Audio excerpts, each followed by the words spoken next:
चलिए आगे बढ़ते हुए बात करेंगे प्रयागराज महाकुंभ की, जहां पर श्रद्धालुओं की महाभीड़ है। महाशिवरात्रि से पहले फिर महाज्वार लगा है।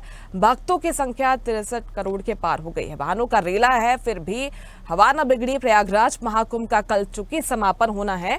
आपको बता दें कि 13 जनवरी से अब तक 63 करोड़ से ज्यादा लोगों ने डुबकी लगाई है। इतनी भीड़ आने के बाद भी शहर की हवा अच्छी रही। आसपास के जिलों से लोग महाकुंभ पहुंच रहे हैं। प्रयागराज शहर के सभी एंट्री पॉइंट में जाम लगा हुआ है। पुलिस धीरे धीरे वाहनों को निकाल रही है। कल महाशिवरात्रि के चलते मेला क्षेत्र में नया ट्रैफिक प्लान लागू होगा।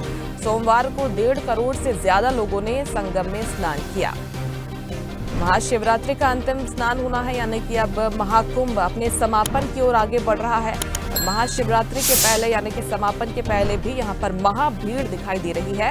अब तक 63 करोड़ से ज्यादा श्रद्धालुओं ने प्रयागराज में आस्था की डुबकी लगाई है। तो महाशिवरात्रि पर भी चूंकि भीड़ आने की संभावना है, तो इसको लेकर एक बार फिर से नो व्हीकल जोन शहर को घोषित किया जाएगा। प्रशासन पूरी तरह से मुस्तैद है कि भक्तों को, जो श्रद्धालु यहाँ पर पहुंचने वाले हैं, उन्हें किसी तरह की दिक्कत ना हो।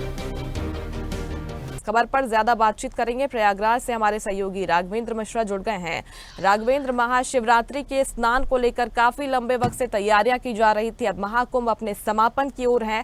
क्या कुछ तैयारियां हैं प्रशासन की? क्या बदलाव किया गया है प्लानिंग में?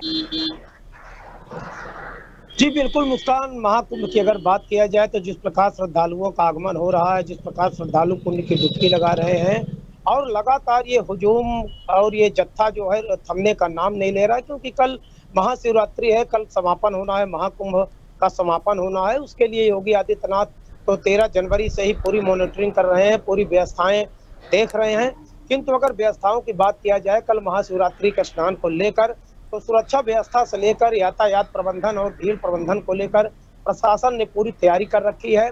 36 पार्किंग स्थल जो बनाए गए हैं, जो भी श्रद्धालु अपने निजी वाहन से आएंगे अथवा जो बसों से आएंगे उनको वहीं पर पार्क कराया जाएगा। वहीं से फिर पैदल श्रद्धालु संगम नोद पर जाएंगे, संगम तट पर जाएंगे।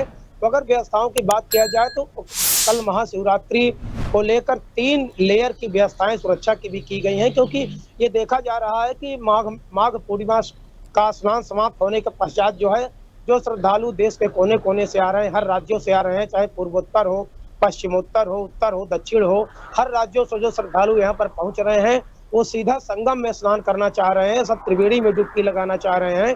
क्योंकि 46 घाट अस्थायी बनाया गया है शासन प्रशासन द्वारा, और ये प्रशासन की अपील है। एक कल रात से ही जो है ये प्लान लागू कर दिया गया है कि जो भी 44 घाट बनाए गए हैं, जो श्रद्धालु जिस मार्ग से आएगा, जिस घाट तक पहुंचेगा, वहीं पर वो स्नान करेगा, वहीं से स्नान करने के पश्चात अपने गंतव्य स्थल तक लौटेगा। क्योंकि संगम पर जो है दबाव जिससे ज्यादा ना हो, त्रिवेणी पर ज्यादा दबाव ना हो, उसको लेकर प्रशासन पूरे अलर्ट मोड पर है। सुरक्षा एजेंसियां अलर्ट मोड पर हैं। यातायात प्रबंधन और भीड़ प्रबंधन को लेकर पूरी व्यवस्थाएं चुस्त दुरुस्त रख ली गई हैं। तो आज और कल ये पिक डे है, ये पर्व का दिन है, और महाशिवरात्रि के स्नान को लेकर श्रद्धालुओं को कोई असुविधा ना हो, कोई दिक्कत ना हो, इसका भी प्रशासन पूरी तरह से ख्याल रख रहा है। और दूसरी बात अगर कर लिया जाए, श्रद्धालुओं के स्नान की बात कर लिया जाए, और जो 8 मार्ग हैं, जो हाईवेज हैं, जो प्रयागराज को जोड़ते हैं, हर मार्गों से श्रद्धालुओं का आगमन लगातार जो है जारी है। क्योंकि 63 करोड़ कल ही श्रद्धालुओं ने संगम में पुण्य की डुबकी लगा दी थी, और अगर सुबह 8 बजे तक की बात किया जाए, आज की बात किया जाए, तो लगभग 30 लाख ऊपर श्रद्धालुओं ने अभी पुण्य की डुबकी लगाई है। ये आंकड़ा बढ़ता ही जा रहा है, क्योंकि कल 1 करोड़ 30 लाख लोगों ने आस्था की डुबकी लगाई थी, तो आज शाम तक भी लगभग 1.5 करोड़ लोगों के पहुंचने की उम्मीद है। और कल महाशिवरात्रि के दिन 2 करोड़ से अधिक श्रद्धालुओं की पुण्य की डुबकी लगाने का अनुमान प्रशासन ने लगाया है। इस प्रकार से जो स्नान पर्व कल महास्नान होना है, उसको लेकर व्यवस्थाओं को लेकर भी प्रशासन पूरी तरह चौकन्ना है, कोई चूक ना हो, कोई दिक्कत ना हो। इसके लिए जो निजी पार्किंग स्थल बनाए गए हैं 36, वहां पर तो वाहनों को खड़ा ही किया जाएगा। साथ ही साथ पूरे मेला को नो व्हीकल जोन घोषित कर दिया गया है, चाहे 4 पहिया हो, चाहे 2 पहिया हो, अथवा कोई भी वाहन हो, मेला क्षेत्र के अंदर प्रवेश नहीं करेगा, क्योंकि श्रद्धालुओं को उस पर भी दिक्कत होती है। और जो वीवीआईपी का आगमन हो रहा है, चाहे नेता हो, अभिनेता हो, व्यवसायी हो, अथवा जो है गरीब हो, अमीर हो, चाहे जो व्यक्ति हो, हर कोई पुण्य की डुबकी लगाना चाह रहा है। तो इसके लिए भी योगी सरकार ने सख्त निर्देश दिया है मेला प्राधिकरण को। यहाँ पर जो सुरक्षा में तैनात अधिकारी हैं, जो डीआईजी हैं, अथवा जो भी बड़े अफसर यहाँ पर भेजे गए हैं, अनुभवी अफसरों को भेजा गया है। सारे वीवीआईपी पास को रद्द कर दिया गया है और जो वीवीआईपी का आगमन है होना है, आज भी 28 वीवीआईपी का प्रोटोकॉल आया है, वो भी आज बिल्कुल संगम बिल्कुल में पुण्य खास की लोगों डुबकी के साथ लगाएंगे। आम लोगों के तो आने का सिलसिला भी लगातार महाकुंभ में हमने देखा। अब महाकुंभ अपने समापन की ओर है।